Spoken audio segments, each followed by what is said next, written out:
This is the Agroforestry, Livestock, and Food Safety session. I'll just say a little bit about the project that this session is kind of coming from. So my name is Jacob Grace. I'm at the Savannah Institute, and one of the projects I'm working on there is a grant that's funded by the Wisconsin Department of Ag, Trade, and Consumer Protection. It's a specialty crop block grant, and it's looking at the various food safety issues or concerns or questions that arise when trying to integrate livestock into orchard systems or agroforestry systems in one form or another. And here at the Perennial Farm Gathering, we have a lot of producers and researchers who are doing really innovative things. And we're really interested in integrated ag systems that are producing multiple products off the same piece of land. But one of the challenges that can arise from that is food safety concerns. And it's something that probably doesn't get talked about as much as it should. And so we're really going to dive into that tonight and hopefully answer some of your questions and figure out things that we as the Savannah Institute can do to better understand how to do that well and how to do that safely. The main reason we started integrating animals was the concept of completing the nutrient cycling. It's about restoring the full cycles of the ecology. A pig is really a woodland creature. If you put a pig down in the middle of a field, it's not going to stay in that field. It's going to run and find shade and be in the woods. So we have started implementing some agroforestry principles as a way to achieve those goals. We get surprised when we move the cows in spring. In between the road, in between the plant, it's so clean that you cannot even believe it. It's like, goodness gracious, I didn't have to spend any time doing any weeding. Critical thing of the design then is, number one, to restore the poultry to its geoevolutionary blueprint, which is the jungles. Yes, healthy chicken, healthy plants, healthy hazelnuts, and all of that is central to the whole design on the agroforestry side. The most important part we want to bring into the design is food safety. I'm Mike Mosier. I'm with the Department of Agriculture, Trade, and Consumer Protection. Yes, I am from the government, but I am here to help. I've been with them since 2017, working on outreach and compliance for the implementation of Wisconsin's produce safety rule. I'm sure most of you has heard a little bit about the produce safety rule, but I'm sure there's a lot of rumors out there, so hopefully I can help allay some of those questions. So produce safety rule is part of the Food Safety Modernization Act. That's the first ever mandatory standard for the growing, harvesting, packing, and holding of fresh produce. The nice thing about the produce safety rule is that it's, did I skip a slide? No, that's okay. The nice thing about the produce safety rule, it's based on good agricultural practices. If you've been in the farming business for any length of time, you've probably heard of GAP. You may have had already had GAP audits at one point or another. So you should be very familiar with them. But basically, the produce safety rule focuses on 5 key topics. We got worker health, hygiene, and training, agricultural water, the production water and post-harvest water, soil amendments of biological origin. That's different from just regular chemical soil amendments. And then also of main concern tonight was the domesticated wild animal intrusions. And finally, a little bit about equipment, tools, building, and sanitations. Now, with all of these 5 key parts, there's going to be some record keeping and document standards, but I'll go a little bit more about that later. So when we're talking about the produce safety rule, there's some key terms that you'll hear us at DACAP say a lot. So just so you understand, when we talk about them, just explain a little bit. So when we talk about covered produce or a covered farm, we're talking about produce that is subject to the produce safety regulation, or a farm that is subject to produce safety regulation. It doesn't mean hoop houses or under glass or anything like that. It means you are subject to produce safety rule oversight in one shape or another. Now we're talking about farm. It's not just the traditional farm that most people think of. It's any operation under one management in one general location. So you can't have 2 farms located next to each other or nearby each other, owned by the same person, they would be considered a single farm. Or you could have one owner that owns a farm here in Wisconsin, then another farm in Minnesota. Those would be considered two separate farms. We're talking about food, and you'll see that when we're talking, that becomes important when we talk about which farms are covered by the produce safety rule and at which level. When we talk about food, it's anything that's eaten, articles of food and drink for man and animal.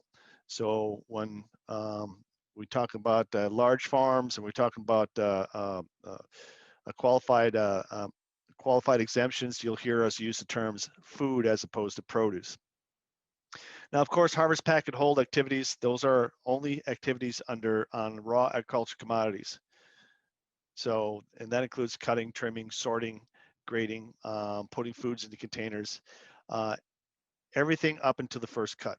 Anything beyond that is not subject to the produce safety rule.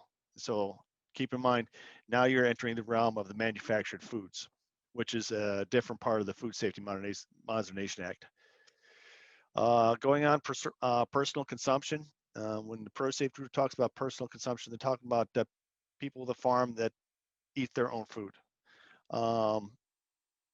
That can come, any food grown for your own personal consumption is not subject to the produce safety rule. Even if all the rest of your food is, the stuff that you're going to eat yourself is not covered. And when we're talking about produce sales, we're talking about average sales over the previous 3-year period. And then it gets adjusted for 2011 inflation dollars. So a lot of the numbers you'll hear us talk about is the $25,000 threshold, a $250,000 for the threshold, and a $500,000 threshold. Those numbers are now adjusted for 2011 dollars. So I think the $25,000 threshold is actually 26,700 something. So you have to check with the FDA to find out how those thresholds are being calculated based on inflation. Now, rarely consumed raw commodities are important. Those are the fruits and vegetables. They're almost always cooked. If you only grow rarely consumed raw produce, you're not covered by the produce safety rule. And then we're talking about the raw agriculture commodities. A lot of these will be covered by the produce safety rule because these are any foods in the raw natural state, including fruits and vegetables. Some of them can be eaten raw, some of them may not be eaten raw. But when we talk about RACs, raw agricultural commodities, that's what we're talking. And that's okay. Okay, that's it. Okay. Sorry, I haven't seen this slide presentation in a while. So we're talking about covered and exempt farms. Not every farm in Wisconsin that grows produce is going to be covered by the produce safety rule. There are a number of exclusions and exemptions available to growers. So you may not be covered based on the type of commodities you grow. Say you only grow soybeans, or you only grow feed corn, or wheat, or some other commodity that is not considered a raw agricultural commodity that is something that is consumed raw. You may not be covered because your average annual sales are below the threshold. Say you're a very small farm with sales less than the $25,000 threshold. You're not considered a large enough risk to be covered by the produce safety rule. And then, of course, if you grow all of your own produce for your own personal consumptions, that doesn't really come much into play, except for some of the larger Amish farms that we've seen where they have community growing. But all the produce that they grow is for their small family. They don't sell it, so they are exempt from the produce safety rule. Now, you may also be exempt if the produce you grow goes through commercial processing. So if you're growing cucumbers for pickling, or if you're growing carrots for canning, none of the produce and the activities associated with that produce is covered by the rule. And also annual food sales to qualified end users. A qualified end users is the person that's going to consume the food directly. So if you're selling directly to the consumers, either at a farm stand or at a farm market, or even over the internet, or if you're selling directly to a retail food establishment or directly to a restaurant where they serve your produce at that establishment, those are considered qualified end users. So if you majority of your sales are food sales, and we're talking food sales, not just produce sales, but the majority of your food sales are to a qualified end user, then you are not subject to most of the regulations of the produce safety rule. There's some labeling, modified requirements, specifically labeling. So if you do sell at a farm stand, it is important to have your business name and address displayed someplace if you're trying to claim a qualified exemption. So again, we're talking about qualified exempt farms. So if your previous 3-year produce sales are the majority of your food sales are to qualified end users, and your average food sales are less than $500,000 adjusted for 2011, you can claim a qualified exemption. One of the other rules is you have to sell. It's only for produce sold in the state or within a 275-mile radius of your farm. So if you're on the border of Illinois, for example, none of your all the sales in Wisconsin count as a qualified end user sale, and any sale in Illinois up to 275 miles away also would count. But it's important, if you are going to claim a qualified exemption, to keep records, and you have to apply for a qualified exemption. It's not something that's automatically granted to you. Once you're contacted by the produce safety staff, you let them know that you're claiming a qualified exemption, and at that point we'll ask for you to verify your qualified exemption with documentation. Okay, so if your farm is covered by the produce safety rule, and I tailored this specifically for the agroforestry type of farms, these are some of the key points to remember. Your farm must identify known and foreseeable contamination sources and take reasonable measures to reduce contamination risks. Two very important words there: known and foreseeable. Under the produce safety rule, there are very specific definitions for foreseeable. So if foreseeable is, say, for example, you have an apple orchard, and you have a lot of birds that roost in your trees, it's foreseeable that some of your apples could become contaminated by the bird spot, in which case you must take measures to reduce the contamination risks from the birds in your trees. Known hazard is, say, you use an open water source like a pond to irrigate or do some kind of crop spray on your apple orchard, and you know that during the fall you have a lot of geese that nest in that swim in your pond. You know that there is a risk that your water could have bacterial loads that are above the standard threshold, and you know that you cannot spray that water directly onto your produce. That's a known hazard. So that's why it's important for all farms to identify what the known hazards are and what foreseeable hazards exist on their farm, and take steps to reduce them. The produce safety rule does not require farms to eliminate risk. That's impossible. But they are asking farms to take those steps that they can take that's within their control. So as long as you are making those risk reduction measures, identifying your hazards and taking steps to reduce those risks, that is all the produce safety rules asking you to do. And that's also important. We'll talk about a little bit later. So with agroforestry, you must look for evidence of animal intrusion and take steps to reduce contamination from animals. So say you are going to incorporate animals in your agroforestry business because you want the benefit that the animals will have for reducing pests and weed control and soil tilth. That's wonderful, but you also must take steps to ensure that the animals are not a source of contamination to the produce that you will harvest eventually. So whatever those steps are, I can't get into, but if you are going to incorporate animals, you will have to take additional steps to reduce those risks. Another key component is training your workers. If you hire staff to work on your produce, to do any kind of covered activity, harvesting, packing, holding, or and shipping, all your employees have to be trained. Specifically, they have to be trained not to harvest produce that is visibly contaminated. So if you have pickers out there and they are, they're up the ladders and they're harvesting apples at a fast and furious pace, you still have to make sure that they understand that if they encounter a produce that is visibly contaminated, that they're not to harvest that. One of the other things they ask the growers or the workers to do is, prior to harvest, they do a pre-harvest survey of the field to look for evidence of animal intrusion, such as scat on the ground, or bed down sites from deer, or produce that has been bitten into. If that's the case, there's a foreseeable chance that the produce in that surrounding area it could be contaminated.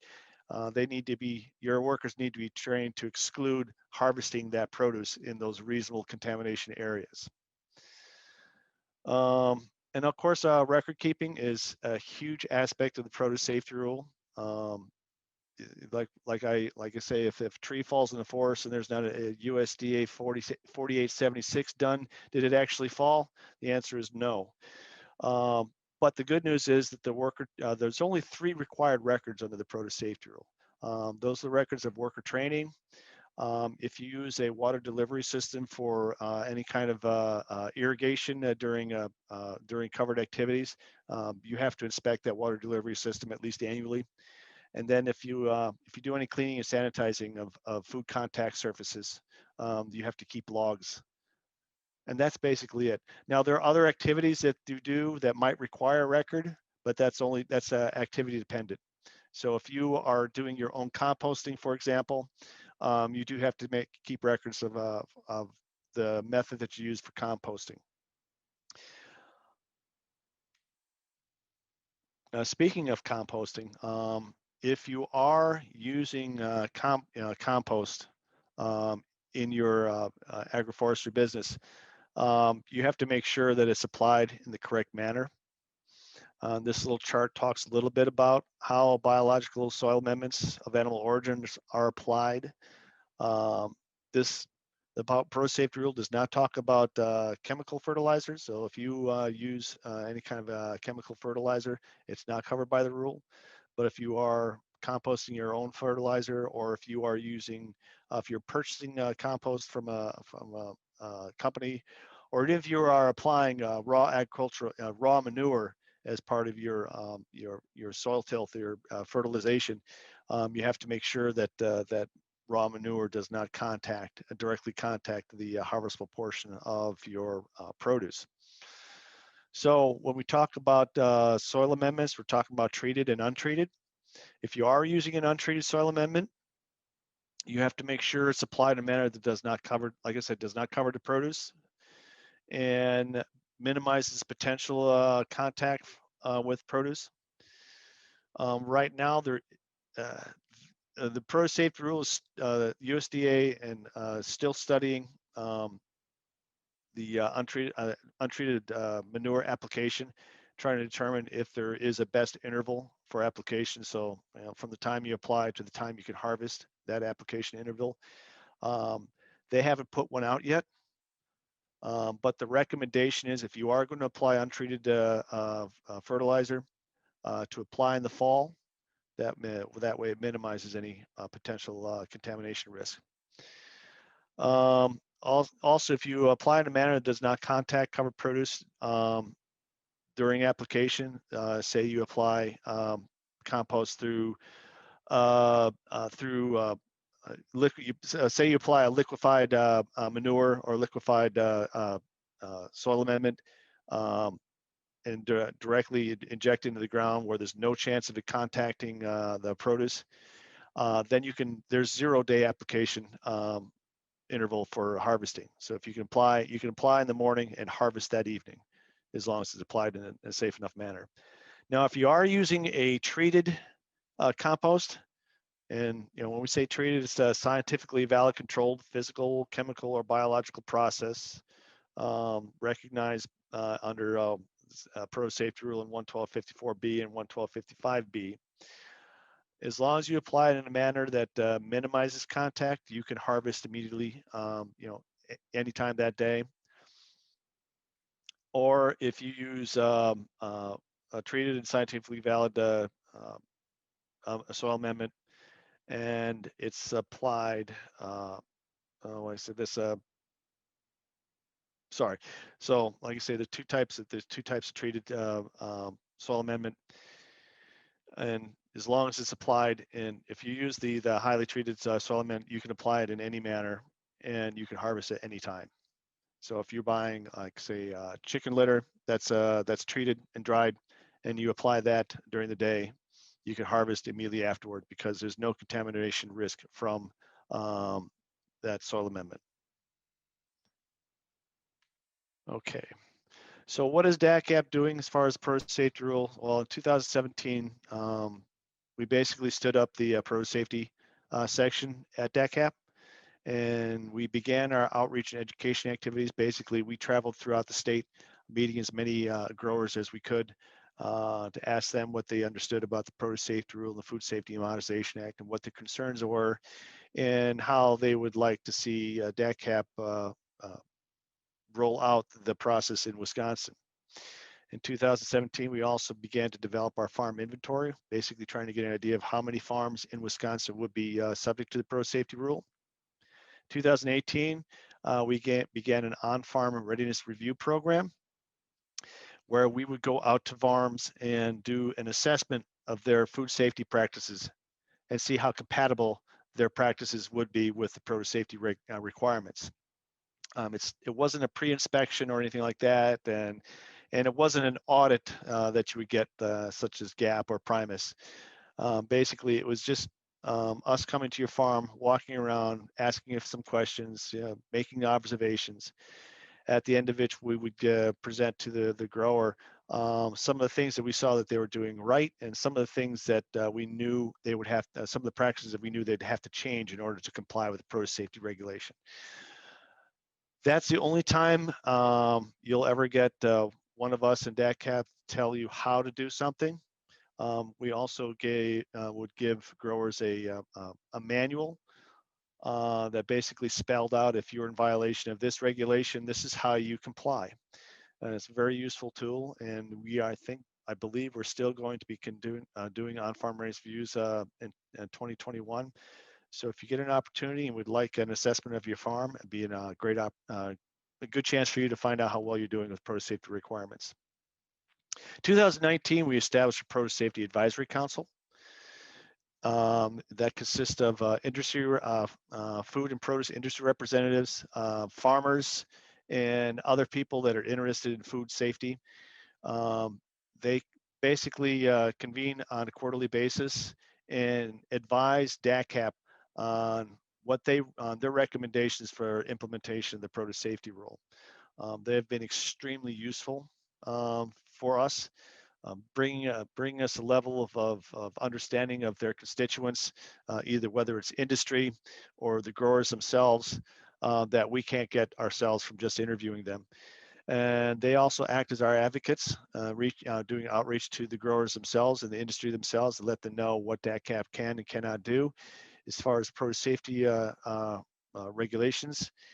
And it's just a more comfortable relationship having the Produce Safety Advisory Council working with us to implement the produce safety regulations. Also, in 2019, we began our large farm inspections. Large farms on the produce safety rule, those with over $500,000 in annual produce sales.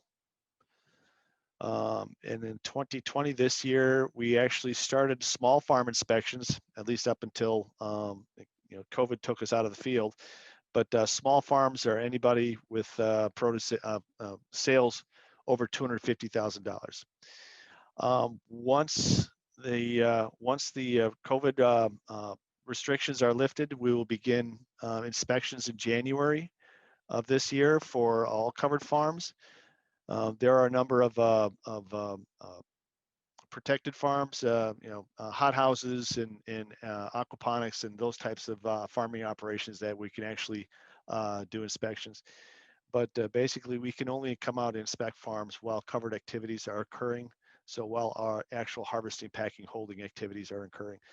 So January, there's not too many, but I can tell you that going into a farm, going into a hothouse and smelling fresh tomatoes being grown in the middle of January is just like one of the best things in the world.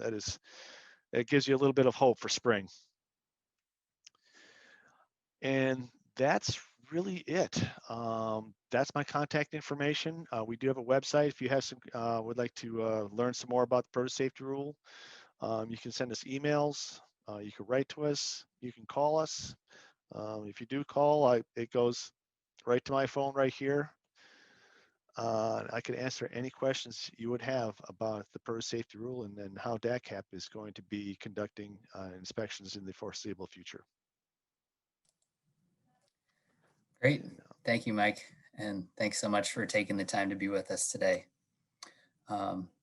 We'll pass things over to Rich Levine here. And if any of you have questions for Mike or for Rich, feel free to put them in the comments section or in the chat, and we'll get to them after this. So Rich, over to you.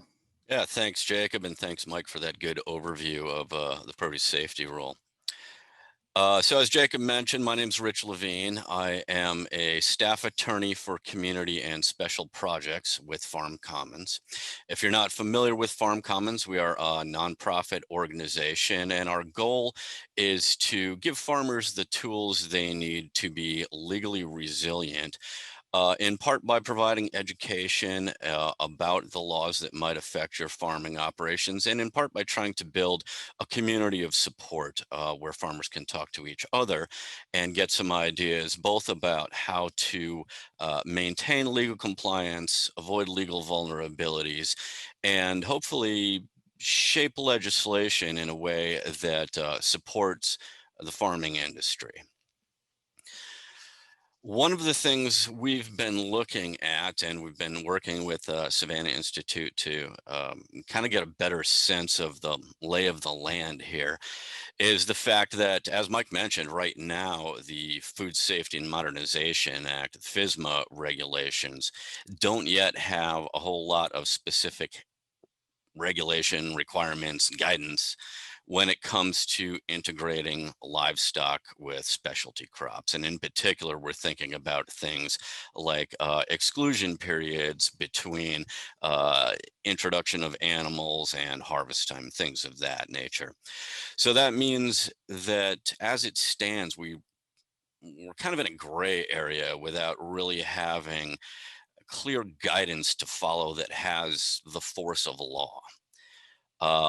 That said, is it a good idea to follow GAP standards or national organic standards? Probably, but it's important to remember that neither of those sets of standards really have the force of law when it comes to what you're going to be required to do in terms of food safety in an integrated livestock setting. So GAP, for example, that's a set of voluntary guidelines and recommendations.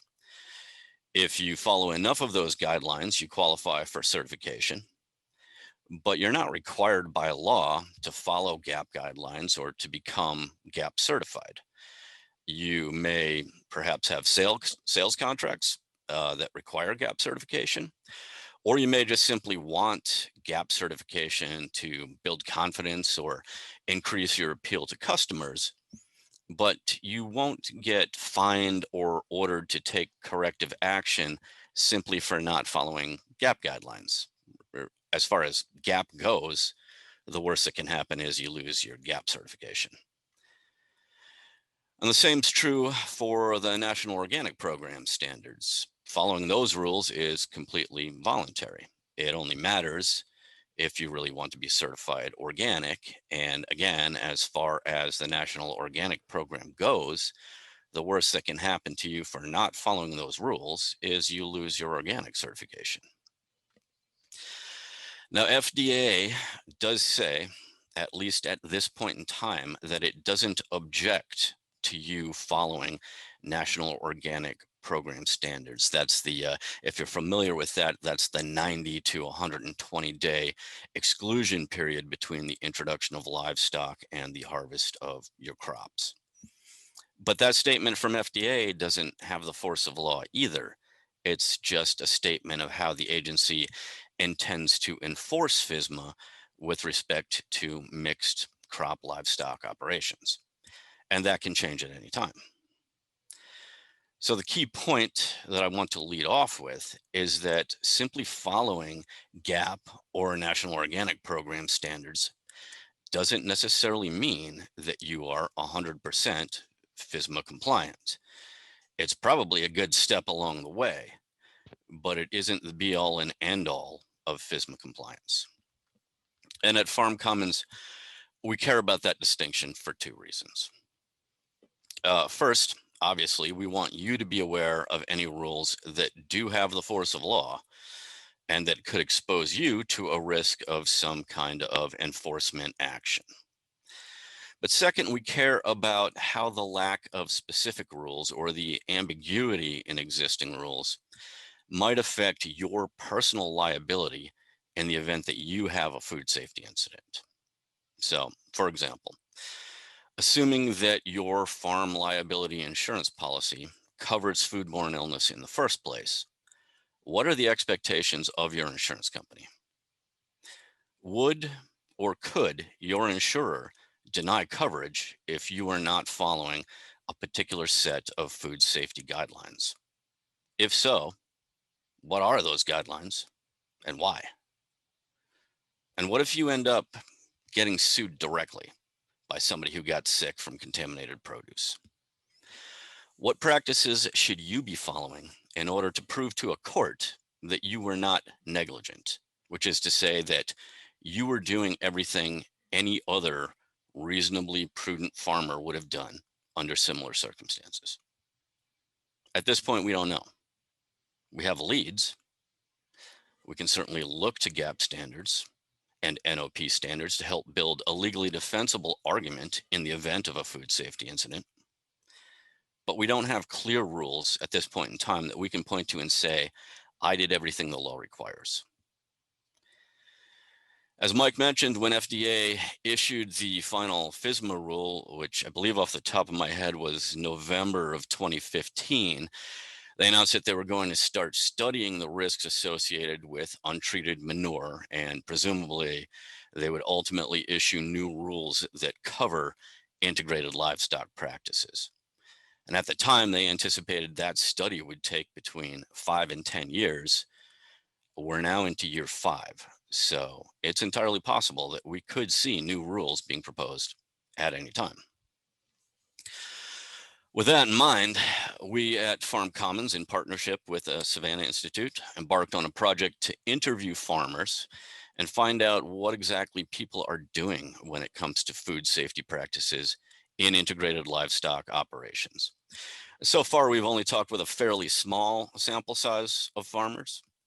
But if these farms are reasonably representative of the bigger picture of integrated livestock practices, it seems likely that a few things are going to be true, more generally speaking.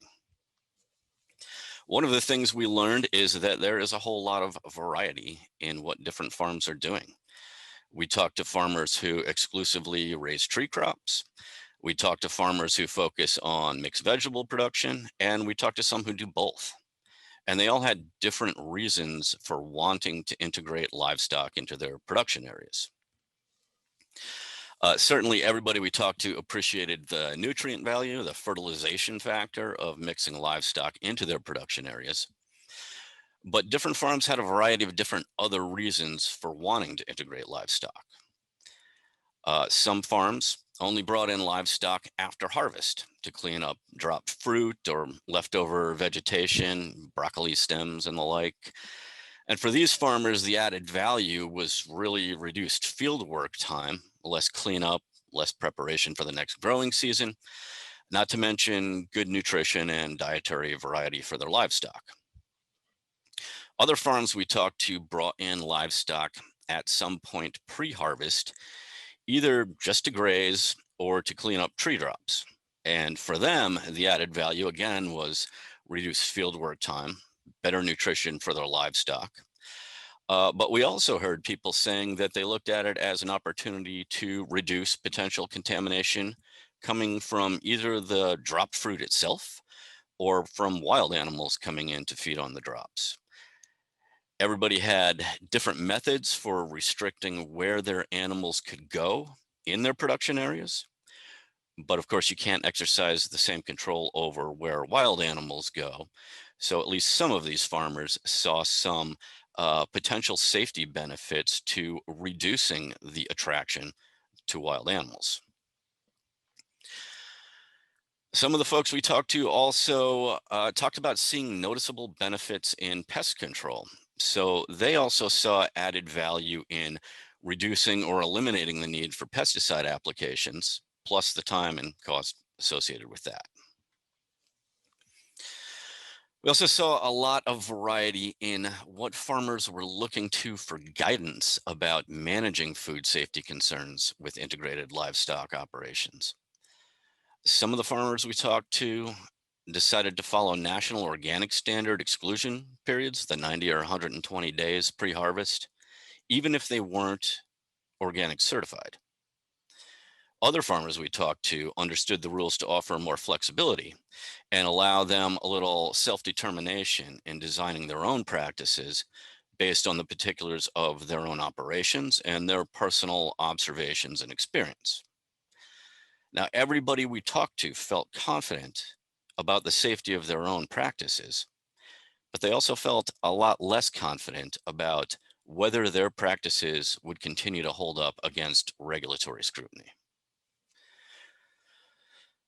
So we went on to ask the farmers we interviewed about their comfort level with the current ambiguity in food safety regulations and whether they would feel more comfortable with more clearly defined rules.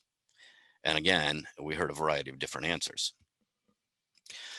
Some of the farmers we talked to felt that they had good relationships with the regulatory staff, the inspectors or auditors that they've been working with. They felt that they're given the opportunity to justify their practices, to negotiate changes if necessary, and to come to a mutual consensus with their agency representatives. But they also worried that that could change at any time, maybe as the staff they're working with change jobs, or maybe they get new directives from agency supervisors. And these folks wanted to see rules that provide more security in their own ability to self-assess risks and define best practices that are tailored to their individual operations. Kind of at the other end of the spectrum, we talked to some farmers who had a preference for more specific and clearly defined rules. Some of these folks liked the fact that standards like the NOP standards, the NOP exclusion periods, are straightforward and unambiguous. You're either excluding for 90 to 120 days or you're not. But they also worried about rules like the NOP exclusion periods that are kind of a one size fits all. What we heard from them is that they wanted to see rules based on science that take into account the individual differences across different integrated livestock operations. Factors like crop types, livestock types, climate regions, and soil health. They wanted to see rules based on reliable research into how long pathogens survive in manure or on crops or in soil under all these different conditions. And they wanted to see rules that consider practical impacts, taking into account things like short growing seasons in northern climates and trying to work in a 90 or 120-day exclusion period, record keeping burdens, and some kind of a meaningful cost benefit analysis of what it would take, especially for small farms, to implement those rules.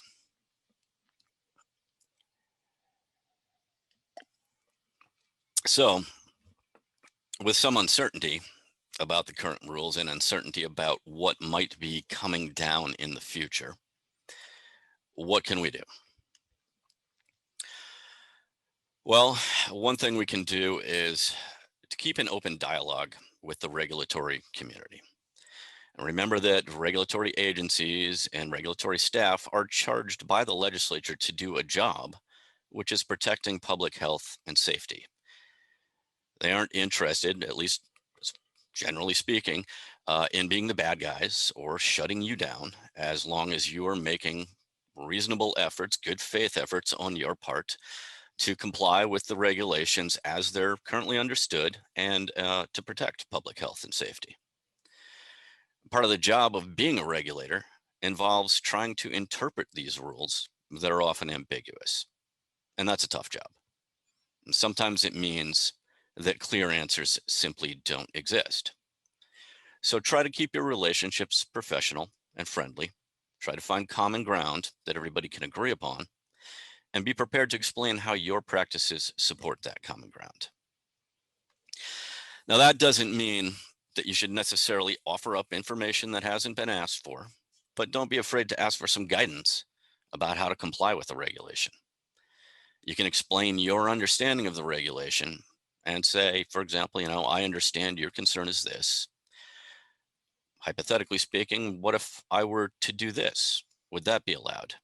Or you can just ask more generally, what do you suggest I do to comply with this regulation? Or what next steps should I take? If you get a clear answer, it's a good idea to follow up to confirm your understanding. A letter or an email is a good way to document the substance of a conversation and give you an opportunity to explain what you understood as a result of your conversation, and ask for confirmation that your regulatory contact person shares the same understanding. If you can't get a definite answer, maybe because it's just hard to provide a definite answer, don't be afraid to ask if there's somebody else you can talk to. Another thing you can do is to talk with other farmers in your community. If they're operating in a way similar to what you do, find out what their experiences have been. What are their concerns? What would they like to see in regulations? If they're not operating the way you do, would they have any concerns about what you would like to see in regulations? If you do find some consensus, encourage your community members to contact your regulatory agency to communicate their concerns and interests. That doesn't necessarily have to be an organized effort, but if you find enough common interest, it may be an opportunity to come together as a group to craft a common message, or maybe request a group meeting with your regulatory agency. And finally, one really meaningful and important thing you can do is to participate in the rulemaking process. Every new piece of regulation has to go through a formal rulemaking process that typically includes a public comment period. Every individual comment becomes part of the record of that rulemaking process, and agencies are required to address those questions as part of the process and explain why they did or did not choose to modify the rule to address those comments. We've got a good example of that kind of opportunity available right now. FDA recently issued a new proposed rule for food traceability and record keeping requirements. And that proposed rule is right now open for public comments through January 21st. If you'd like to learn more about that, we'll be giving a high altitude overview of the proposed rule on a Farm Commons podcast this coming Friday at 10 a.m. Central. And you can find more details about the proposed rules through blogs and newsletters from organizations like the National Sustainable Agriculture Coalition. So that's an overview of the questions that we have right now at this point in time. And the type of information we'd like to learn more about, so we can figure out what's a good roadmap for farmers going forward in integrated livestock practices to do our best to see that when more rules are ultimately implemented, and we assume they will be, they work for farmers of all shapes and sizes. They're adaptable to the broad range of variety that's out there in the integrated farming community. And ideally, they've got enough science and research behind them to address all the differences that we're seeing between different types of operations and different regional variations that might affect food safety from one farm to another. Great. Thank you, Rich. That was a really helpful overview of things. All right, I think we're ready to turn it over to the question and answer section. We're getting some good comments in the chat bar, but I think a lot of the questions are getting answered. We also have some other produce safety staff on the line providing some answers for us. So if you have a question for any of us, feel free to drop it in the chat. I do have some questions lined up from some of our conversations with farmers to get us rolling. And a simple one to kind of get things started is the question, where can I find more information about the regulations and how they apply to me? Was something that one of our farmers asked. So obviously that's part of what this project is working on, to hopefully develop some of those materials. But I see Mike has also been putting some links in the chat. Mike, do you want to say a little bit more about that? Absolutely. The first link I put up is from the NECAFs. I want to make sure I say this properly. Where did the Northeast Central Center for, God bless, I'm going to say it wrong. Hold on. Okay, Northeast Center for Advanced Food Safety, NECAFs. They're when the produce safety rules established, they basically carved the nation up into sections. And we belong in a North Central region, FSMA. We were in charge of basically developing education outreach material. Then you have the Northeast Center. They are basically in charge of studying the legal aspects of the produce safety implementation. And they have established a website, the Food Safety Resource Clearinghouse. I put the link in there for NECAFs.org itself. So it's a wonderful place to go if you have questions about the legal aspects of the produce safety rule. And they also will link you into the Food Safety Resource Clearinghouse, which is another place you can go to find all kinds of documents that's referred to by the NCR FSMA and the NECAFs and all the other organizations out there. So, like I said, the first link is directly to NECAFs. One of the documents they have at NECAFs is the Produce Farms Foodborne Illness and Legal Liability. So it explains the current understanding of legal liabilities for any farm that does have an outbreak, possibly traced back to their operations. And while you're there, you can go to the Food Safety Clearinghouse.org website. They have nearly 500 documents and other materials for anybody that's interested in learning more about the Produce Safety Rule and the Food Safety Modernization Act in general. I mean, everything from posters you could download to training material for your employees to how to build a hand washing station. Just hundreds and hundreds of documents that's worth exploring. The nice thing about this clearinghouse is it's searchable, by topic and also by state. So if you're looking for something specific for your state, you can also do that as well. So those would be my top recommendations. Great, thank you. Rich, do you want to add anything thinking about different educational materials? I know this has some parallels with some other things that Farm Commons is working on right now.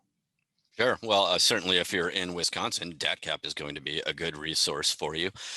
Your university agricultural extension programs, also a good resource. And some of the organizations out there like SARE, National Sustainable Agriculture Coalition, you'll find some good resources on their websites. And last but not least, at Farm Commons, we do our best to stay on top of these things and try to produce useful, readable materials that will at least help get you pointed in the right direction. And I'd like to thank Mike for the NECAFs link there. That's a good one. I'm going to be looking at that myself. Great. And we have a question in the chat. what sort of post-harvest treatments are available for making potentially contaminated food safe? For example, this person is in American persimmon country and they fall to the ground when ripe. A local persimmon pulp processor has to rinse the fruits with a bleach solution before pulping.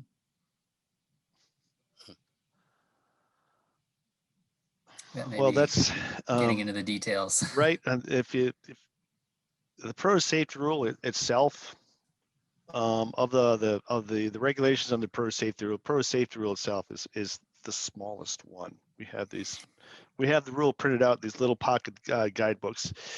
But what the produce safety rule is, what we're basically talking about here is dropped covered produce, and dropped produce is any produce that comes in contact with the ground prior to harvest.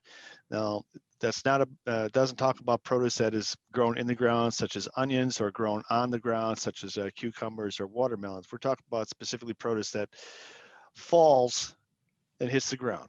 And persimmons would be considered a drop covered produce. Now, the strictest interpretation of the produce safety rule says any drop produce must not be distributed. Well, that that is being further clarified, but in general, you cannot sell produce that's been dropped for fresh consumption. For example, windfall apples, you can't sell those you can't pick them up off the ground, buff them off your sleeve and then put them in the basket for sale. However, you can take those apples and use them for pasteurized cider. Same thing with the persimmons. If it's going to go through a process where it is going to be treated with a scientifically valid kill step, then it can be used. But you cannot. That is saying that I'm not. Let's say I'm not an expert in persimmons, but a bleach solution before pulping, no, that would not be a scientifically valid way to sanitize produce. Once produce is contaminated, it cannot be sanitized. You cannot wash produce clean once it's been adulterated with contamination. And produce, once produce becomes adulterated, it cannot be sold for fresh consumption. It has to go through some kind of scientifically valid process. So again, like I say, I'm not familiar enough with persimmons. But I do know that if you're taking a watermelon and it rolls off the wagon and hits the ground, you cannot sell that watermelon as fresh produce, because there's no way that you can guarantee that it did not become contaminated at some point. Hitting the ground causes bruises. There's a possibility that the stem wound is got contaminated. But once the contamination gets into produce, you cannot wash it away. You cannot use bleach to clean it out. Thanks. If you learned nothing else here today, remember that you can't drop your watermelons. It's not going to end well. Well, we'll talk about if I'm talking about if it's part of the harvesting process, someone picks a watermelon, tosses it to the next guy, he takes that watermelon, he places it on the ground, that's fine. If it's part of the harvesting process, that's fine. If you're going to harvest cherries by using a cherry shaker, that is part of the harvesting process. That's fine. But when we're talking about accidental dropping or windfall or anything prior to harvest, that's not fine. That is not safe for fresh consumption. Thanks. Good clarification. We had another question that came up in a couple of our interviews, which is just kind of broadly, how does some of this vary from state to state? Well, the Food Safety Modernization Act is, it is a federal law, so it's going to be applied to. Hold on, I'm going to try to find. It is going to be applied very broadly across the state. Hold on a second. I'm trying to pull something up here. Why is everything slow during the day? So basically, there's the Food Safety Modernization Act is 7 rules. In addition to the produce safety rule, there's preventive controls for human food, the preventive controls for animal food, the foreign supplier verification program, accreditation of third-party auditors and certifying bodies, sanitary transportation of human and animal food, and prevention of intentional contamination adulteration. The pro safety rule is unique in that the FDA is going to take care, is going to do all the inspections and the regulations for the 6 other rules, but the produce safety rule is left up to each state to regulate, should they desire to. Illinois, for example, decided not to take up the mantle, and is basically allowing the FDA to do the inspections for produce safety compliance. In Wisconsin, Minnesota, and Michigan, it's the state, the person that actually comes to your farm is going to be someone from that state Department of Agriculture. Now, whether they're using their FDA credentials or the state has actually implemented the rules under their own state authorities and using their own credentials, that depends on state to state. But we're all using the same book. We're all interpreting the same way. We all speak with each other and coordinate with each other with other neighboring states to make sure that we're all using the same language, and we all would cover examples pretty much the same way. So we want to avoid a situation where someone is along the border and says, well, hey, my neighbor there in Minnesota, they didn't look at that kind of stuff. When you get an inspection done either by the FDA or by a FDA credentialed person or a state person, that inspection is pretty much going to be the same throughout the country. Thank you. And Rich, did you want to add anything about the state to state variability? No, actually, I was kind of wondering that myself. Certainly, my expectation would be that there probably would be some variability from state to state, especially when you're looking at things like applying the national organic standards exclusion periods, where USDA or FDA hasn't come out and said, yes, this is FSMA compliant. They've just said, well, we won't object if you do this. So it's good to hear that there is some coordination among different state agencies to try to maintain some uniformity across borders. Great, thank you. Let's see. We had a question in the chat that I think may have gotten answered from Sean Bartholomew, who's also joining us from DATCAP. A question about whether farmers can partition their gross sales into exempt versus non-exempt sales. And the answer is no. So Mike, I don't know if you have anything you want to add, but it sounds like that kind of got taken care of. Well, there's, I've been out to, I'm on part of the legal advisory group task force that we meet quarterly to talk about how there's going to be people looking for those loopholes and those little the seams in the regulation to try to figure out how they can using various LLCs to reincorporate themselves into some manner or way, shape, or form to kind of get them below threshold so they don't have to be comply with pro safety rules. But the bottom line, the produce safety rule says every farm is responsible for the safety of the food that they grow. It doesn't matter what size your farm is. It doesn't matter if your farm is exempt or excluded or claiming some kind of other exemption. If an outbreak is traced back to your farm, guess what? Your farm is now covered by the produce safety rule. And you have to go through all the produce safety requirements in order to get yourself taken off. You get your exemption back or your exclusion back. So, again, so far we've had a few outbreaks. We've done a few outbreak investigations. We haven't found any kind of gross negligence, and it wasn't due because someone's trying to finesse their interpretation of the law.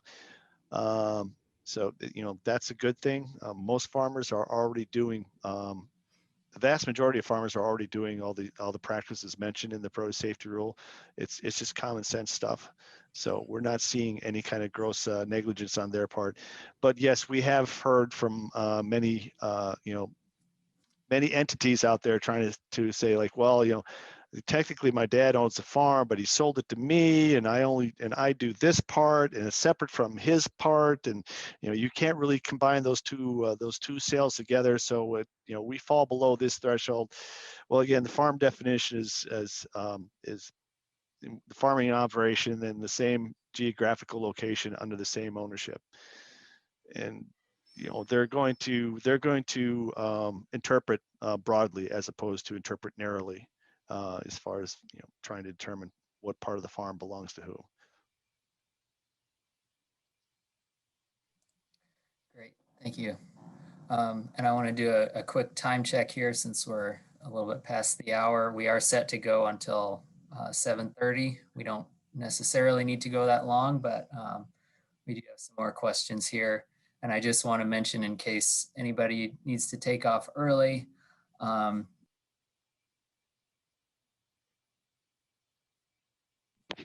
looks like I muted myself.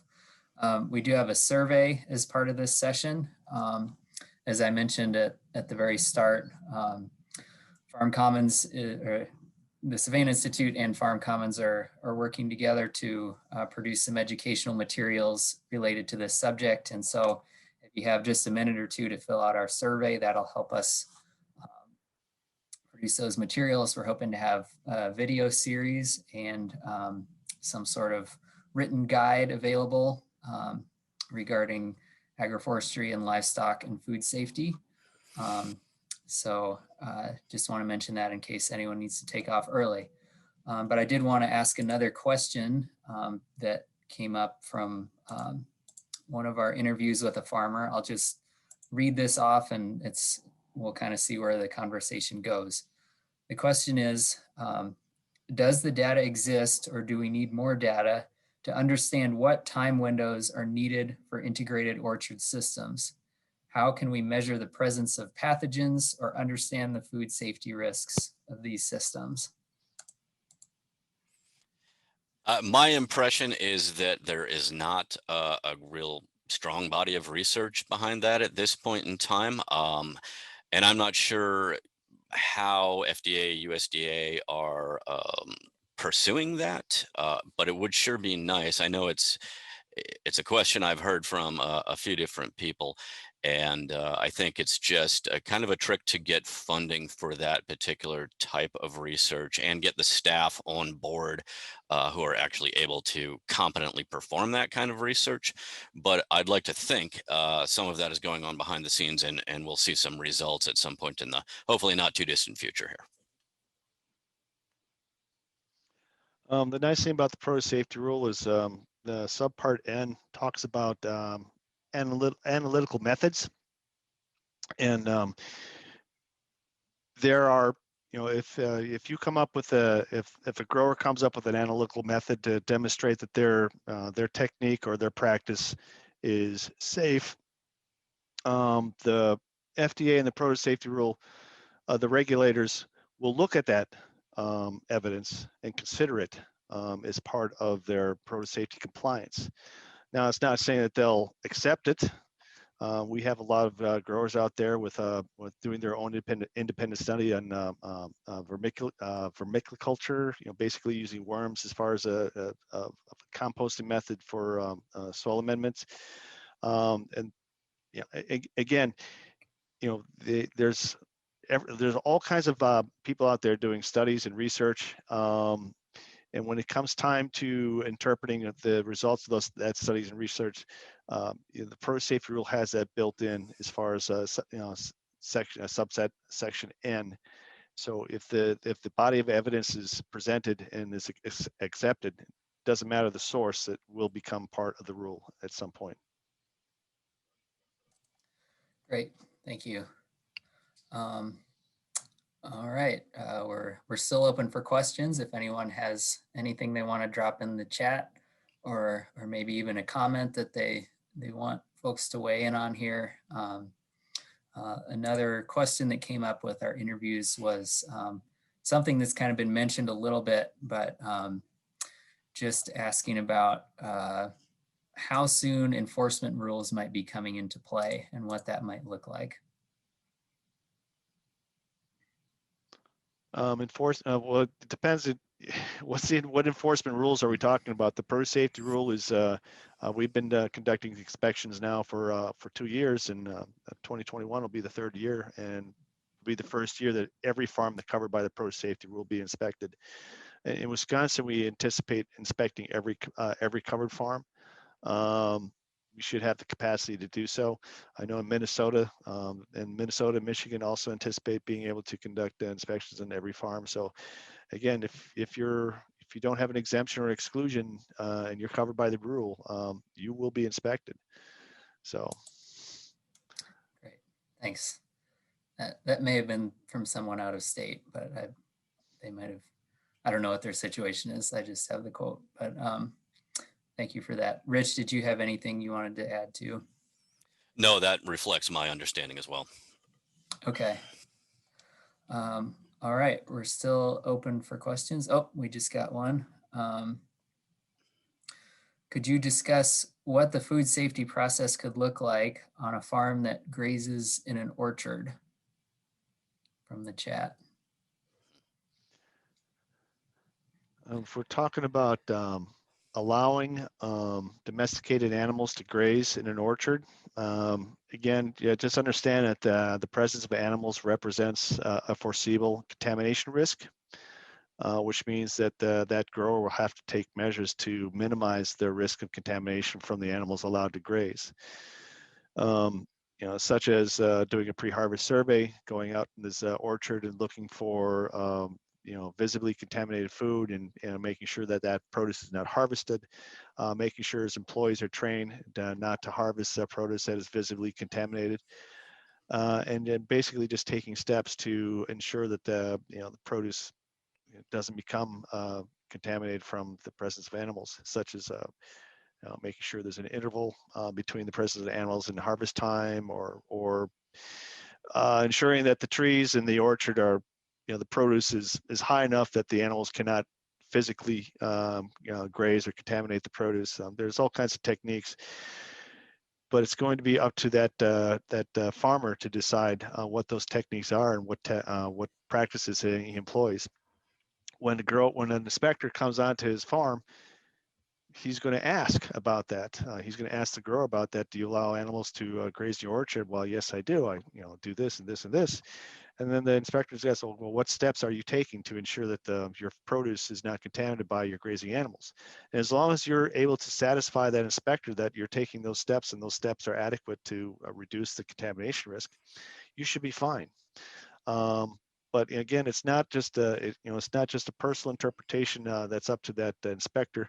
Like I said, we all get together and we all talk about the various scenarios like this, and we come to a consensus among inspectors as to what we should do and how we should interpret the application of the rule.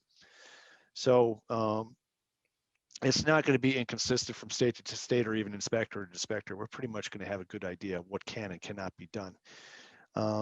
So again, if that is something you're going to do, just be prepared to defend your practices and explain to the inspector why you believe that the steps they were taking is safe enough to ensure that that produce is not contaminated. Great, thank you. Yeah, go ahead, Rich. Just to follow up briefly, I mean, I think Mike is right on. It's going to be all about the details of what your practices are, but it reminds me to emphasize something that Mike mentioned during his presentation, which is the importance of record keeping, because when it comes time to justify your practices, those records are going to be really important to demonstrate what you've done and why you've done it. Great, thanks. So we do have a grazer on the call here who's willing to talk a little bit about what they're doing, I believe. So feel free to drop other questions in the chat. I'm going to unmute Claire Hintz here to talk a little bit. Hey, I have been involved in this project with Farm Commons, and I raise grass-fed pigs, and I've got grazed laying hens. The way that I'm working with this process is I have taken the foods. So I am a qualified exempt farm. I'm under the level of the farms that will need to be inspected, but I'm larger than the fully exempt farms. I sell direct to three different CSAs, and so, but I have taken the food safety training that's offered in Wisconsin, and so I can document that I've had that training. I have a regular practice of moving my livestock out of the orchards by June 15th. The first harvest is no sooner than September 15th in those orchards for berries and for fruit. We do not use any dropped fruit in our sales. And then the animals are moved back into the orchards after the harvest. I am a solo farmer, and so I don't have any employees to document practices with, but I do have a farm safety plan based on the templates that I received when I got the training in Wisconsin. So, and I'm using the 90 days harvest window from the organic standards, even though I'm not 100% certified. So that's what I'm doing, and hopefully it'll work. Yeah, thank you, Claire. Any responses? That sounds, that sounds perfectly adequate. Again, she's making it, she's documenting what she does, and as long as she actually does what she says she does, or, right, she has a food safety plan, and as long as she's following the steps that she outlines in the food safety plan, come inspection time, if she ever becomes fully covered under the produce safety rule, that would probably be an adequate explanation.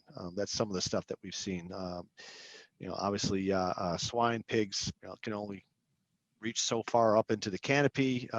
Most canopy is actually above their reach anyway.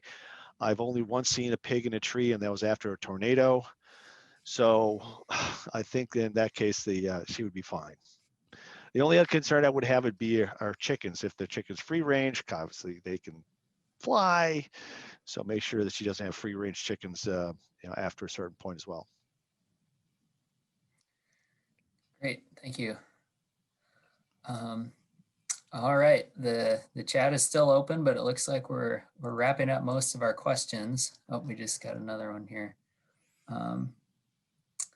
A question from Claire. For documentation, would you suggest photos with a date stamp of moving the herd? It's certainly, it's up to you. That is not a required record under the produce safety rule. But if that's something that you want to document, you can do so. If you want to further, cover your assets with photo documentation, you can also do that as well. But again, in Wisconsin, at least, we're going to rely on the word of the grower. We're not going to, if it's not a required record, we're not going to ask for it. And if you provide it to us, bless your heart, and that will help. Now, the real benefit of records, and I emphasize this all the time when I talk to growers, is it's not for produce safety compliance, but it's actually for if there ever is an investigation, having that documentation makes sure that investigation goes much faster. If you have no documents, they have to look at everything. But if you have documents, they can use those documents to exclude where they need to look to find the sources of contamination. And if you have documents to show that your herd has not been in the orchard since beyond 90 days of the harvest time, that's going to exclude that as a source of contamination, and it's going to help them to focus on where the area where they need to. So the documentations really are not for our benefit. The documents are really for the grower's benefit. Now, hopefully no one will ever have to have an investigation, but we've seen in farms that are subject to an FDA investigation, that those with the documents to support their claims fare much better than those who have not kept adequate documentation. Thank you. All right, we're starting to wind down here, so if anyone has any burning questions, please add them to the chat now. I'm gonna scroll back up here a little bit. We can shift gears briefly here. We have a question from Kylie Friedrich about monarch butterflies. This is a question about whether does Farm Commons or DATCAP advise farmers on matters regarding the Endangered Species Act? There's a lot of discussion about the upcoming U.S. Fish and Wildlife Service listing decision for monarch butterflies, and some farmers are concerned about how monarch habitat on their properties might interact with their production operation. So this is getting off topic a little bit, but we do have a little bit of time, so I'll just throw that out there. Well, I can just say, speaking from the Farm Commons perspective, we're really an educational organization. So we don't personally advise individuals on any particular topic. We do generally publish generally applicable information. And we have not gotten into Endangered Species Act questions yet. That's actually a new one on me, but we'll certainly be keeping our eyes on it. And if we feel like we have something useful to contribute to the body of knowledge out there, we'll be doing so.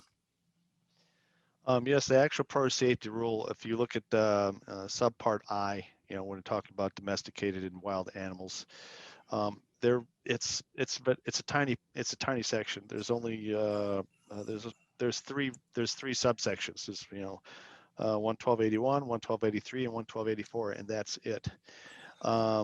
But it does say specifically that the produce safety rule is frangible. It falls apart as soon as it bumps up any other kind of regulatory authority, and because it's being applied mostly by state entities, produce safety rule, once it hits the state DNR or any other kind of state or federal regulation, it halts. So just because the produce safety rule says you should make attempts to exclude animals from your harvest or your fields, doesn't mean you can go out and take deer out of season. Doesn't give you that authority. Doesn't mean you can shoot badgers or do whatever you want. So yes, I'm sure once they've come up with the new rules for the monarch butterflies, it has the potential to impact some of our growers out there. But they can't use the produce safety rule as a shield for potentially illegal activities. Got it. All right. Well, we have a last minute question here. Let's see. So this is asking about the protocol for enforcement, enforcing the produce safety rule. Will that information be made public? That is to say, excuse me, can a grower access a policy document that clarifies what the agreed approach to enforcement will be? Well, the produce safety rule is very new. Some states have adopted the produce safety requirements within their own state regulations, and that gives their inspectors authorities that are equal to, if not beyond, what the federal produce safety rule states. Other states are basically letting the FDA to do their state inspections, and the FDA has their inspectors are more knowledgeable of compliance techniques or compliance measures available to them as far as enforcement. But it's a lot of this interpretation is going to be up to the individual states as to how they're going to enforce and apply it. Here in Wisconsin, we are going to, if there is a violation, that we'll let the grower know that they are in violation of some part of the produce safety rule, and they can either make an on-spot correction, or we'll give them a certain time frame in order to make corrections, or we'll just say, just make sure next year you have this problem taken care of. The only time that we actually do any kind of enforcement activity if we see an egregious condition where we know that someone's going to get sick. In that case, then we won't use the produce safety authorities to halt the farm. We'll actually use state authorities under the adulterated foods provision to basically let that protect the consumer health. So again, the produce safety rule The implementation still is education before a regulation. If it's the first time that an inspector actually comes onto your farm and he sees a lot of problems, he can actually take off his inspector hat and put on an assessor hat and say, okay, I'm not going to do an inspection today, but I am going to give you an on-farm readiness review. I'm going to tell you what you're doing right, and I'm going to tell you everything that needs to be fixed. And now you have until next year to correct the problems. But even for farms that are have been inspected or are already had a non-farm readiness review, if they can make a correction on the spot, then fine. It doesn't even go on the record. If they need to come, if we need to come back in 2 weeks or 2 months to find if the correction is made, then that will require a follow-up. But for most of the stuff, most of the violations we've been seeing so far, it's just basic stuff, record keeping, and then housekeeping, that kind of. I mean, the stuff that's not going to have any impact whatsoever on people's health. In which case, we'll just say, like, just make a note of it. Say, try to have this fixed by next year, and otherwise, have a nice day.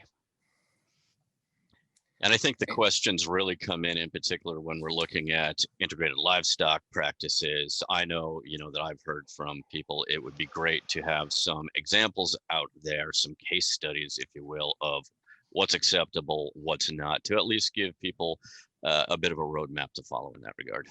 And maybe that'll evolve as the process moves forward.